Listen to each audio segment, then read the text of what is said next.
हुजूर सल्लल्लाहु ताला अलैहि वसल्लम की सुन्नत पर अमल करना चाहते हो, नौजवानों पहले से ये समझ करके चलो, मेरे घर में जिनकी शादियां नहीं हुई उनके लिए कह रहा हूं, जिनकी हो चुकी उनके लिए भी पहले से जहन में ये बात फिट कर लो, मैं अगर शादी करने जा रहा हूं तो मेरे घर कोई ऐसी खातून आने वाली है जिसको हो सकता है बात करने में पूरा सीखी हुई ना हो, खाने पकाने के माहिर ना हो सकता है वो खानदानी मामलात को न समझे, मुझे हर एक चीज को उसे सिखाना होगा। तुम अगर पहले से ये सब चीजें जहन में रखोगे तो झगड़े और ना इत्तेफाकी की बात नहीं आई। तुम पहले से एक्सपेक्टेशन ये रख करके बैठे हो कि ये 7वें आसमान से सीख करके आई हुई है घर में, कभी कुछ बातचीत हो गई तो सीधे झट से यही कहा, क्या तुम्हारे अम्मा बाप ने यही सिखाया था, यही बात। और सास भी अपने बहू से यही कहती है, रोटी नहीं बने, अम्मा क्या सिखाई तेरी तुझको, अब तक क्या करती रही। मेरे अजीजों, रसूल पाक सल्लल्लाहु ताला अलैहि वसल्लम के पास हज़रत आयशा जब आई, 9 साल की उम्र में थी, उनकी सहेलियां कहती हैं आटा गूंथते गूंथते वो सो जाती थी, उसी में सो जाती थी, रात हो जाती थी। हुजूर पाक सल्लल्लाहु ताला अलैहि वसल्लम ने एक दिन भी सख्ती नहीं फरमाई कि आयशा आटा गूंथते गूंथते सो गई, आटे में ही हाथ रह गए। हुजूर अकरम सल्लल्लाहु ताला अलैहि वसल्लम ने उन्हें मह कामिल बनाया। ये अल्लाह के रसूल सल्लल्लाहु अलैहि वसल्लम के अखलाक करीमा है। औरतों को तुम जिस कदर अच्छी तरबियत दोगे, तुम्हारी मोहब्बत उतनी ही उनके दिलों में होगी और उतनी ही अजमत भी बढ़ेगी, उतनी अजमत बढ़ेगी। और रसूल पाक सल्लल्लाहु ताला अलैहि वसल्लम की इस अजीम सुन्नत पर भी अमल होगा। बाज लोग ये सोचते हैं कि फुल हाई क्वालिफाइड चाहिए, पूरी तरह से मैच्योर चाहिए, तो तुम्हारा ये एक्सपेक्टेशन बाज दफा तुम्हें धोखा दे देता है। तुम जो कुछ भी सोच करके रखे हो वो नहीं आई, चिड़चिड़ हो जाता है, दिमाग में अलग अलग वसवसे आने लगते हैं, फिर दूसरे का ख्याल आने लगता है, और फिर दूसरी भी वैसी निकली तो क्या करोगे। इसीलिए अखलाक रसूल ये है। अल्लाह के नबी सल्लल्लाहु अलैहि वसल्लम के पास वो औरतें आई जो अलग अलग खानदान की थी, अलग अलग मिजाज की थी, अलग अलग कबीलों की थी। अरे यहूदियों के खानदान से हुई बिन अख्तब की बेटी सफिया रज़ियल्लाहु ताला अन्हा हुजूर के घर आई। उनके पूरे रस्म रिवाज अलग थे, सारे खानदानी मामलात अलग थे, लेकिन क्या कभी वो मिसमैच हुई हुजूर के साथ? रसूल पाक सल्लल्लाहु ताला अलैहि वसल्लम ने उनके साथ भी जिंदगी कैसे गुजारी। हजरत सफिया रज़ियल्लाहु ताला अन्हा हुजूर सल्लल्लाहु ताला अलैहि वसल्लम की बारगाह में जब आई, देखें हुजूर अदल कैसे करते थे बीवियों के साथ। ये खानदान था बनी इसराइल का, यहूदियों का। हजरत मूसा अलैहिस्सलाम से जो चला है वो खानदान था। मूसा अलैहिस्सलाम की औलाद वो मदीने तैयबा में थी, उन्हीं के खानदान से हजरत सफिया आई थी। जब शादी हुई तो औरतों में आपस में बातें होती रहती हैं, सौतनों के मामलात रहे। हुजूर की एक ज़ौजा हजरत आयशा हैं जिनके बाप सिद्दीक़ अकबर हैं। एक ज़ौजा हुजूर की हजरत हफ्सा हैं जिनके वालिद उमर इब्न खत्ताब हैं रज़ियल्लाहु ताला अन्हु। एक हजरत अबू बकर की बेटी हुजूर के निकाह में है, एक हजरत उमर की बेटी हुजूर के निकाह में। ये दोनों मिलती थी तो बड़ी लंबी बातें भी होती थी। खानदान एक था, इनके बीच में हजरत सफिया आ गई, अलग खानदान की, यहूदी खानदान से आई थी, लेकिन हुजूर के निकाह में आई थी। हजरत सफिया को दोनों छेड़ने लगी।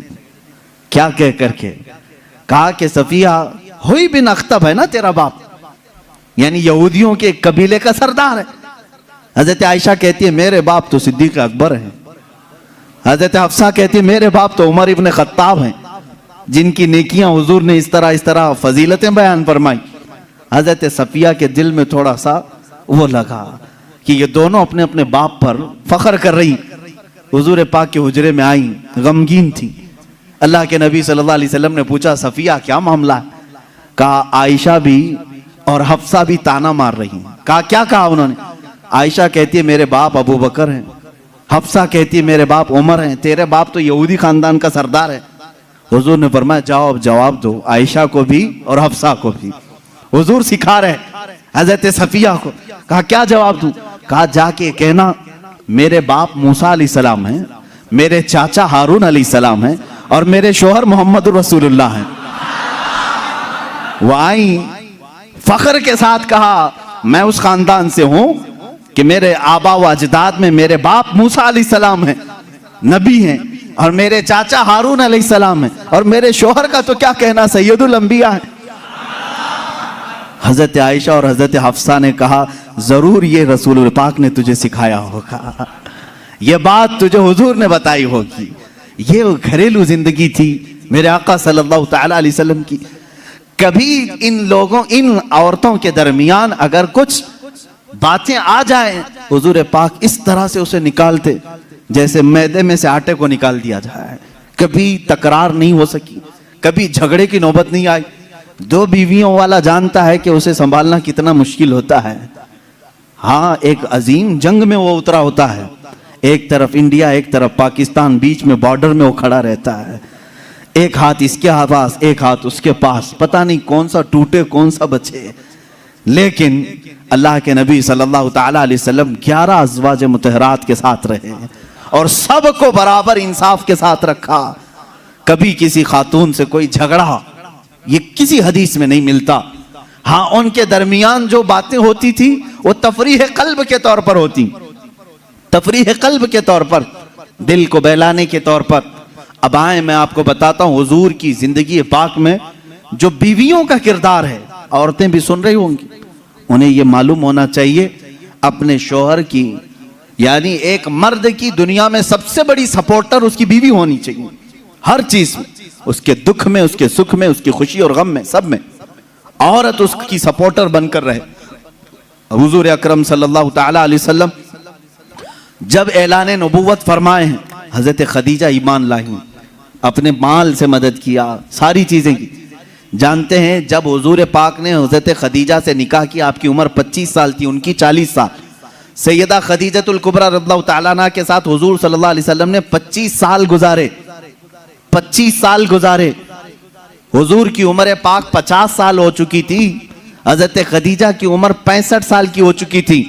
लेकिन इस बीच में रसूल करीम सल्लल्लाहु अलैहि वसल्लम ने कभी किसी दूसरी औरत से निकाह नहीं फरमाया। इन 25 सालों में हुजूर सल्लल्लाहु अलैहि वसल्लम ने किसी दूसरी औरत से निकाह नहीं किया, सिर्फ हजरत खदीजतुल कुबरा के साथ रहे। उसकी वजह यह थी कि ये औरत आम औरतों की तरह नहीं थी। हुजूर सल्लल्लाहु तआला अलैहि वसल्लम की ऐसी सपोर्टर कि रहती दुनिया तक उनके एहसानात पूरी उम्मत नहीं चुका सकती, पूरी उम्मत नहीं चुका सकती। हुजूर पाक सल्लल्लाहु तआला अलैहि वसल्लम जब मदीना तैयबा तशरीफ लाए, हजरत आयशा निकाह में आई थी। ये भी हदीस है हजरत आयशा की, कहते हैं हर बात पर हुजूर सल्लल्लाहु अलैहि वसल्लम खदीजा का जिक्र करते थे। हजरत आयशा कहती है कभी मुझे गैरत आती थी और मैं कहती थी कि सिर्फ आपकी एक ही बीवी है क्या हजरत खदीजा, हर बात में आप खदीजा का ही जिक्र करते हैं। हुजूर सल्लल्लाहु तआला अलैहि वसल्लम हजरत आयशा से कहते, आयशा हाँ, वो उस बीवी की तरह कोई दुनिया में आ ही नहीं सकती, मैं उसका जिक्र हमेशा खैर के साथ करता रहूंगा। हजरत आयशा सिद्दीका जब कभी हजरत खदीजा के मुतालिक सवाल करती, मेरे आका फरमाते जब पूरे मक्का वालों ने मुझे झुटलाया था तो खदीजा ने अपनाया था। जब लोग मुझ पर सोशल बाइकाट कर चुके थे, खदीजा ने अपना पूरा माल मुझ पर कुर्बान किया था। जब लोग हमें अपने घरों से दूर कर चुके थे तो खदीजा मेरे साथ दिन और रात रहा करती थी। हुजूर सल्लल्लाहु तआला अलैहि वसल्लम के लिए ये कैसी सपोर्टर थी जानते? गारे हिरा 3000 फीट ऊंची पहाड़ी आज भी मक्का में मौजूद है। मेरे आका सल्लल्लाहु तआला अलैहि वसल्लम अपनी इबादतों के लिए गारे हिरा जाते थे और वहां कभी कभार 2-2 दिन 3-3 दिन तक आप क़याम फरमाते। हुजूर पाक सल्लल्लाहु तआला अलैहि वसल्लम के लिए हजरत खदीजा अपने घर से खाना लेकर दिन में 2 मरतबा, कभी 2 दिन में 3 मरतबा ऊपर चढ़ करके जाया करती। आज जो गए हैं उम्रा या हज के लिए, जिन्होंने चढ़ाई की होगी उन्हें मालूम है, एक बार चढ़ के आने के बाद 8 दिन सो जाते हैं लोग, इतनी तकलीफ होती है। बहुत ऊंची पहाड़ी है और माँ सैयदा खदीजतुल कुबरा रज़ियल्लाहु तआला अन्हा रोजाना अपने रफीक हयात सरकार दो आलम सल्लल्लाहु अलैहि वसल्लम के लिए अपने घर से खाना लेकर उतनी बुलंदी पर जाती। और कभी हुजूर सल्लल्लाहु अलैहि वसल्लम उतर रहे होते गारे हिरा से, या अपने घर के बाहर आकर खड़ी होकर इंतजार करती। लोग गुजरने वाले कहते हैं खदीजा आ जाएंगे तेरे शौहर, अभी ऊपर से उतर रहे हैं, तू बाहर क्यों खड़ी है, छांव में खड़ी हो जा। हजरत खदीजा कहती मुझे ये ज़ेब नहीं देता कि मेरे शौहर धूप में चले आ रहे हो और मैं छांव में खड़ी रहूं, जब तक वो मेरे पास ना आ जाए मैं भी वहीं से ही खड़ी रहूं, इसलिए कि वो धूप में आ रहे हैं तो मैं भी धूप में खड़ी रहूं। ये उनकी मोहब्बत थी।